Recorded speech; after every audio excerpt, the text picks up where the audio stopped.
Protect your privacy online with the #1 rated VPN on the market, ExpressVPN, and get 3 months free when using my referral link.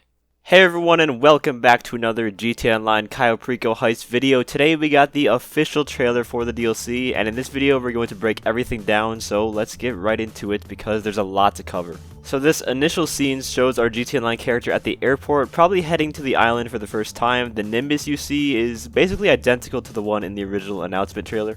The next scene takes place at a party at the new island, and this scene introduces us to the man himself, El Rubio. I'll be honest, I was expecting him to look a bit different. He actually looks like a pretty chill dude, and unfortunately for him, we're about to rob him blind. We then jump to the music locker back in Los Santos with English Dave, and the next guy we get introduced to is unknown, but he's essentially telling us that he's got a job for us and he wants us to rob the island. And as I predicted, we meet the new contact at this new music locker club, and that's how we get introduced to the heist. It shows a little hacking screen too called Print Cloner, so more fingerprint hacks to master, I guess.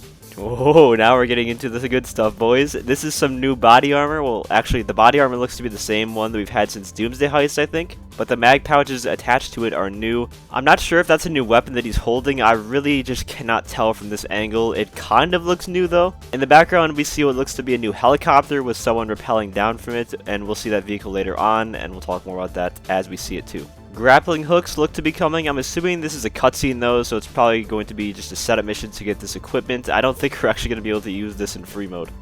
This scene is quite interesting. We see our GTA Online character with what looks to be some sort of special camera, and to me this looks like a scope out type of mission. It looks like they're taking pictures of sculptures and stuff. In the background we see another character holding a weapon, and again I cannot make out if it's new or not. In my opinion it kind of looks like the heavy rifle, but that could just be confirmation bias of what I've already talked about with cut content. I'm not going to say it's exactly new because I don't know. It also looks like they're underground somewhere. There's an elevator in the background, and judging by what they're wearing, it's probably a stealth mission of some sort. Here's the guy informing us again, telling us about the submarine. It's still unclear as to who he is or who he's affiliated with. He doesn't really give off any vibes to me as an IA agent. I suppose he could be undercover or something, but that's just a stretch. Then we see a bigger look at the inside of the submarine. It looks like there's a total of 4 players in this scene, 1 at the periscope, 1 at the main table in the center, 1 at the missiles to the right, and maybe 1 in the back there. I'm not 100% sure that's a player character though. But I'm pretty sure the guy with the white tank top and green pants is an NPC. I don't think that's an actual player.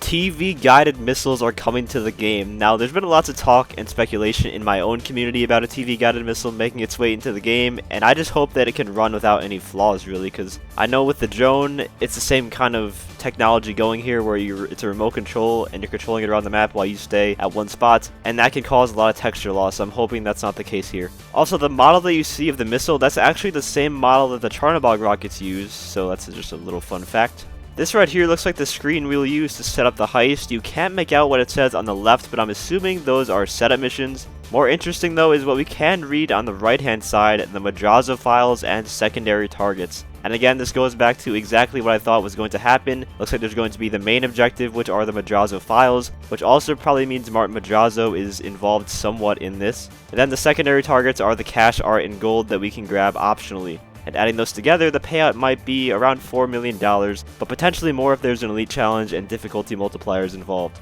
New boats are coming to the game. The 2 on each side of the centerpiece are the weaponized dinghies that we saw in the original trailer, and the big boy in the middle is brand new. It has a gigantic turret on the front, and notice how it has a livery on the front too. Are we going to be able to customize boats in this update, or is it going to come default looking like that? Let me know what you guys think. Last note about this boat, it better be armored.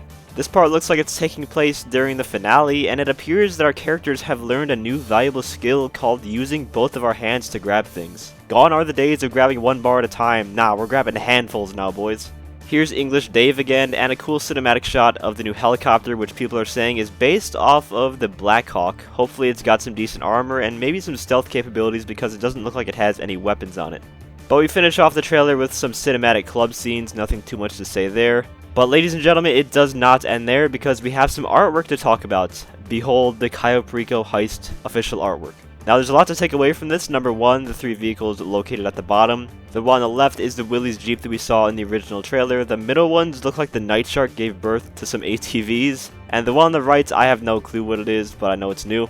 Towards the top left, we see a standard Sparrow helicopter. Now, we already have the Sea Sparrow in the game, but it looks like we are getting the regular version too. Hopefully, this one has countermeasures. And finally, in the top right, I saved the best for last. This is a brand new plane, more specifically a bomber plane that looks to be based off the Tu-160 Russian bomber. And I did some research because I was curious. This plane can fly at supersonic speeds. So judging by how awesome it sounds in real life, in-game it'll probably be as slow as the Volatile and blow up in one rocket. Nah, but I really hope they learn from past mistakes and make this thing the true bomber the GT Online is missing. But that's gonna do it, guys. I'm really excited for this update. I'm a little bummed out that they didn't show any new weapons front and center for us. Sure, they might have given us a little glimpse of what could be new weapons, but I would have liked to see at least one new one right before our eyes. But hey, I guess that means more surprises for us on release day. Let me know what you guys think of the trailer in the comments section. Are you excited for the update? And if you enjoyed the video or found it helpful, feel free to leave a like as well as subscribe to my channel for more Cayo Perico Heist content. Huge thank you to my channel members for your support. If you'd like to become a member for some exclusive perks, you can either use the join button or the link that's down in the description. And as always, thanks for watching and have a great day.